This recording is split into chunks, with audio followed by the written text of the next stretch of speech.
You know, it seems like we've been here before. Is this working? Is this on? Where's. It's working? All right. Thank you all for being here on this difficult day. As you know, my name is Janine Pirro. I am the United States Attorney for the District of Columbia, and I am joined here by several individuals who represent agencies who have been working around the clock since this horrific event happened. To my left, we have the Director of the FBI. We have General Leland Blanchard of the National Guard. Mayor Bowser is here as well. We have Frank Saldana of the DEA, Chris Hecht of DHS, Executive Assistant Chief Jeffrey Carroll of the MPD, Darren Cox of the Washington FBI Field Office, and a Special Agent in Charge, Samuel Ward of the ATF in Washington. Now, I want to provide you with an update on the tragic shooting that occurred on two brave members of the West Virginia National Guard as they served in Washington, D.C. Unfortunately, today, as most families join together to give thanks for the blessings that have been bestowed upon them, two families are shattered and destroyed and torn apart as a result of the actions of one man. First and foremost, our hearts go out to the victims and their families. These are dedicated service members who were performing their duties in service to our nation, and they are currently in critical condition. They have undergone surgery. We pray for their well-being as they continue to be cared for in the best possible way. We have been in constant contact with their families and have provided them with every resource needed during this difficult time. The two National Guards men that we're talking about are Sarah Beckstrom, who's 20 years old, and Andrew Wolf, who is 24 years old. They were uniformed members of the West Virginia National Guard, and they were in D.C. to keep D.C. safe, pursuant to President Trump's executive order to make D.C. safe and beautiful. They answered the call, they took the charge, they volunteered, they put their lives on the line for people they don't even know. And that, unfortunately, is becoming a reality more and more for the members of law enforcement. Yesterday on Thanksgiving Eve at approximately 2:15, near 17th and I Streets in the northwest section of the district, near the Farragut West Metro Station, two uniformed guardsmen were ambushed in a brazen and targeted attack. A lone gunman opened fire without provocation, ambush style, armed with a .357 Smith & Wesson revolver. One guardsman is struck, goes down, and then the shooter leans over and strikes the guardsman again. Another guardsman is struck several times. Fellow guardsmen who were there responded immediately, engaging the suspect, neutralizing the threat, and subduing him at the scene. He was transported to a local hospital where he remains, as we speak, under heavy guard. Thanks to the swift and coordinated response of the National Guard and the Metropolitan Police Department, no additional victims were harmed, and the scene was secured within minutes. The suspect, he has been identified as Ramanullah Lakanwal, a 29-year-old Afghan who entered the United States under Biden's Operation Allies Welcome, a program following the disastrous withdrawal from Afghanistan. He resided in Bellingham, Washington with his wife and, we believe, 5 children. And we're working very closely with our federal partners, especially DHS and the FBI, to review his immigration history and the vetting process itself. What we know about him is that he drove his vehicle across country from the state of Washington with the intended target of coming to our nation's capital. As we stand here today, the charges that are appropriate right now are 3 counts of assault with intent to kill while armed, a violation of DC Code 22-401 and DC Code 22-4502. He will also be charged with possession of a firearm during a crime of violence. He faces 15 years under the assault with the intent to kill. We intend to continue monitoring what the charges will be, depending upon the well-being of the guardsmen. We are praying that they survive and that the highest charge will not have to be murder in the first degree. But make no mistake, if they do not, that will certainly be the charge, murder in the first degree. The Department of Justice, under Attorney General Pam Bondi, is committed to a thorough and an impartial investigation where we will hold this perpetrator accountable under the full weight of the law. Now, Sarah and Andrew volunteered. They came here to protect the people of the district, pursuant to a crime emergency that President Trump rightly declared in this city and in other cities across the country. Our nation's capital should not and must not be a place where evil comes to commit violence, whatever their cause or motive may be. We should not have to live in fear in the nation's capital, especially by one who came here from a foreign country. Through a process that was so absurd that he came through and released into this country, as many were, knowing virtually nothing about his vetting. This is what happens in this country when people are allowed in who are not properly vetted. These guardsmen and all who are here to protect the district are the line that separates a civilized society from a barbaric one. They are the ones who stand for law and order. This was not just an attack, it was a direct challenge to law and order in our nation's capital. And the individual will be made fully accountable. And though it seems that we have been here before under President Trump, make no mistake, and the Attorney General, we will not allow this to be normalized. It will be confronted, condemned, and prosecuted to the full extent of the law. Now, my message to the individual who committed these acts is you picked the wrong target, the wrong city, and the wrong country, and you will be sorry for the violence and the evil that you perpetrated in our nation's capital. And now I call upon the Director of the FBI, Kash Patel. Thanks, Judge. I'll begin my remarks and end my remarks the same way, with prayer for our fallen soldiers, prayer for our law enforcement community, prayer for our National Guardsmen and women, prayer for our brave prosecutors at the Department of Justice and the offices of the D.C. United States Attorney. We must come together as a nation, especially on this Thanksgiving Day, and remember the sacrifices that so many are making around the world and around this country to secure our freedoms under President Trump's brilliant leadership and administration. I'll provide an update on the case as follows. It is an ongoing investigation of terrorism. Make no mistake about it. The FBI is leading out on this federal assault on a federal law enforcement officer investigation on many fronts. We immediately, with our law enforcement partners in the Metropolitan Police Department and the interagency, secured the scene, seized the weapon, sent in our evidence response team immediately to collect evidence, and started doing block-by-block canvasses. We are looking for and interviewing witnesses. The firearm and other materials have been sent to our Quantico laboratory already yesterday for immediate analysis. That work is ongoing. Partnering with the D.C. United States Attorney's Office, we have also executed multiple search warrants around the country, to include the subject's last known residence, which is in the state of Washington.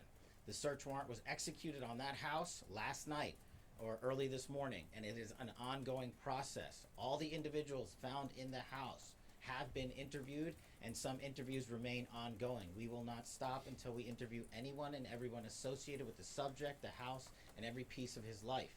There's also subject interviews, relations conducted in San Diego, pursuant to our ongoing investigation. So, as the judge noted, this is a coast-to-coast investigation being led right here in Washington, D.C. And this subject definitely did pick the wrong country. And we will rise together as a nation to show the world what we do here. And we are thankful that we have the Attorney General's brave leadership and President Trump's brave leadership and priorities to safeguard our communities. I also spoke to Director of the CIA John Ratcliffe last night and Secretary of War Pete Hegseth. There is confirmation now that the subject had a relationship in Afghanistan with partner forces. We are fully investigating that aspect of his background as well, to include any known associates that are either overseas or here in the United States of America. That is what a broad-based international terrorism investigation looks like. We will provide continuous details to the American public while at the same time not jeopardizing the ongoing prosecution to ultimately hold this perpetrator accountable in our courts of law. We will provide as much transparency as possible, but as you can see, the breadth and scope of this investigation will continue. We will continue to hit the streets and hit every town and every house and talk to every witness. The men and women of the FBI and the Metropolitan Police Department and the interagency, to include the Department of Homeland Security, DEA, and ATF, are working tirelessly on this Thanksgiving Day. And I know just by talking to the leaders behind me that instead of going on and being with their families, everyone rogered up and showed up to work today. And none of them want to go home. That's the resolve that we have together as a team to bring to you justice for this heinous act of terrorism here in our nation's capital. And as the judge said, we will ensure that our law enforcement partners are out there in full force to make sure the world can enjoy our nation's capital. We will not let this heinous act of violence prevent people from visiting our beautiful nation's capital. And we will also continue to highlight any evidence that we can publicly. And as the judge said, this individual is in this country for one reason and one reason alone, because of the disastrous withdrawal from the Biden administration and the failure to vet anyway, in any way, shape, or form, this individual and countless others. And this administration has taken the rightful step to stop any further allowance of people with this similar background into the country, and we're thankful for that. And as I said, this investigation remains ongoing, and I think I'll turn it over to General Blanchard of the National Guard now. Thank you.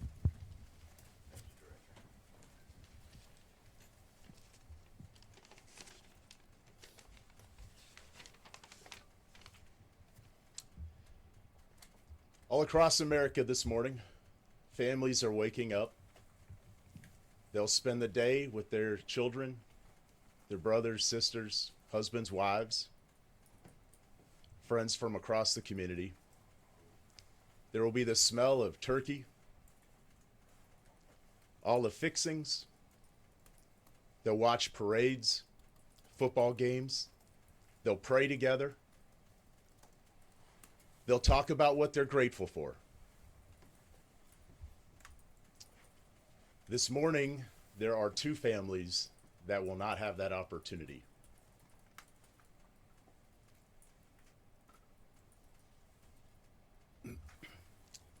Andy and Sarah's families,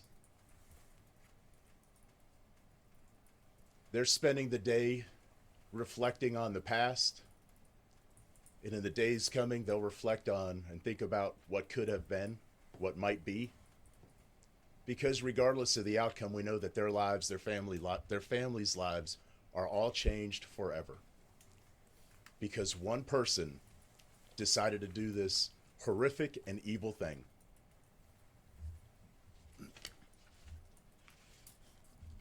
And all across America, we are also reminded that there are many law enforcement agents, first responders, soldiers, service members all around the world who at best will come home, eat some cold turkey,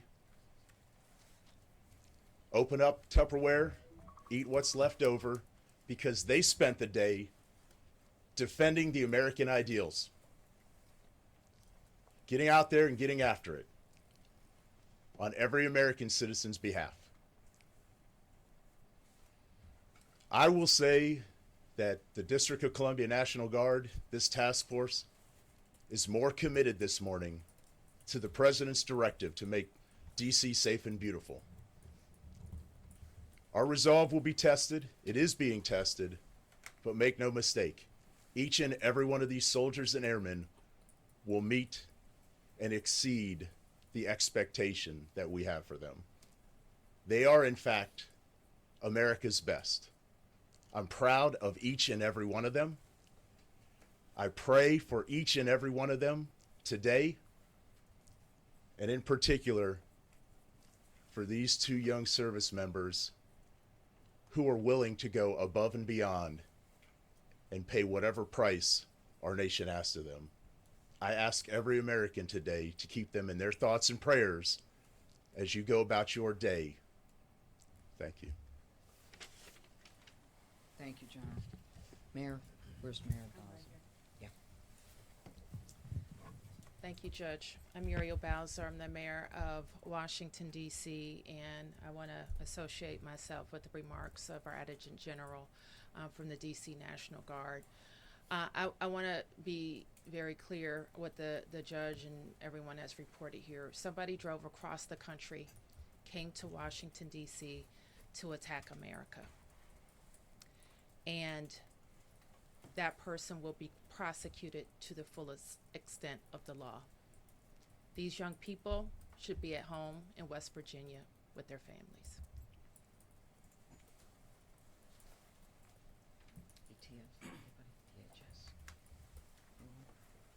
Okay. I also want to say that both Sarah and Andrew, I believe, were sworn in less than 24 hours before they were shot on the street in Washington. Any questions? Could you drill down on a possible motive? Have you gotten any information, any intelligence on a possible motive for the shooting? You know, as the directors indicated, this is a fluid investigation. People are working around the clock. It's too soon to say what the motive is, but there are definitely areas that we're looking into, but not ready to say. U.S. Attorney, could you characterize a little bit about how the assailant was taken down after he opened fire? Yeah, he got shot But by another guard? by another guardsman, yeah. And you mentioned earlier that he had, the shooter had initially, shot one of the guardsmen, then leaned over as they were on the Shot ground, him again. Shot again. Yep. How many shots are we? Well, estimate the specific number, look, he had a .357 Smith & Wesson revolver. Okay, so I believe that's a six-shooter. Yeah. So, you know, that kind of tells us how many shots he had. Yes. Judge, you had mentioned we've been here before because it was May when we were last here. Yeah. I want to ask if you could please comment to, obviously, we understand that you're saying this is under the Biden administration, and the words are that it was a failed withdrawal, and what happened there. There are people who are also upset with the president believing that the National Guard members should not even have been there if it were not for the executive order. I don't even want to talk about whether they should have been there. We ought to kiss the ground and thank God that the president said it's time to bring in more law enforcement to make sure that a city that had the fourth highest homicide rate in the country was that violence was quelled. I'm not even going to go there. A question for Director Patel. Was the suspect granted asylum, and if so, when did that happen, under which administration, and did authorities miss any signs, either in the asylum process or even back when he reportedly worked for the CIA? If you could talk about that. Well, you miss all the signs when you do absolutely zero vetting. And that's exactly what happened in this case. When you, in the prior administration, made the decision to allow thousands of people into this country without doing a single piece of background checking or vetting, that's how you miss every single sign. And Secretary Kristi Noem has put out details specifically related to your other questions, so I'll let that speak Not for on the themselves. specificity of when he was granted, if or when he was granted asylum, if you could just clarify that timeline and. Yes, I believe Kristi Noem put that out, and that's a DHS matter, and I'll refer it to them. Could you elaborate on the investigative steps that were taken in Sure. San Diego? You mentioned Bellingham, Washington, Sure. where he lived, but could you explain the San Diego connection? So what happened was, thanks to the quick investigation by the interagency and the FBI, we were able to track down his last known residence, working with the United States Attorney's offices here and at the Department of Justice and prosecutors across the country. We were able to serve search warrants literally overnight Yeah. and through the night. All night. And we were able to hit the house in Washington State. During that process, we seized numerous electronic devices to include cell phones, laptops, iPads, and other material that is being analyzed as we speak. Pursuant to that investigation and any known associates of the subject and of that house is how we ended up in San Diego, where interviews were conducted and are going to be continued to be conducted, and we will go anywhere in the country or the world where the evidence leads us. Are there accomplices, relationships in San Diego you can talk about? All of that is an ongoing investigation. Can anyone give an update as far as Sarah and Andrew, who were injured? You say critical condition. Can you give anything beyond that? Are they expected to make it? Is it touch and go? Can you tell us a little more about how they're doing? And the full spelling of their names, please. It is Sarah Beckstrom, Beckstrom, and Andrew Wolf with an E, Wolfe. And Sarah? Okay, and Sarah Beckstrom. B- How do you spell Sarah? oh, S with an H. Okay. Now, with respect to their medical condition, as I said, they are receiving the finest medical care. Their families are with them now. They are critical. I think you understand the meaning of that. It's not clear, how this is going to end up. But let me be perfectly clear about how it will end up in this office. If one of them is to pass, and God forbid that happens, this is a murder one, period, end of the story. We are praying on a day like today when families come together in America and they hold hands around the Thanksgiving table. I beg you, I beseech you to pray for these two young people that they survive. Okay, I think that's it. D.N.I. Gabbard said that Thank he you, was everybody. a radical Islamist Afghan terrorist. Yeah, we're not going there. Do you have We're not specific going there. information on how he might have gotten radicalized? No. You talk about the decision not to charge him as a terrorist? What about the asylum process that led him to get asylum under the terms of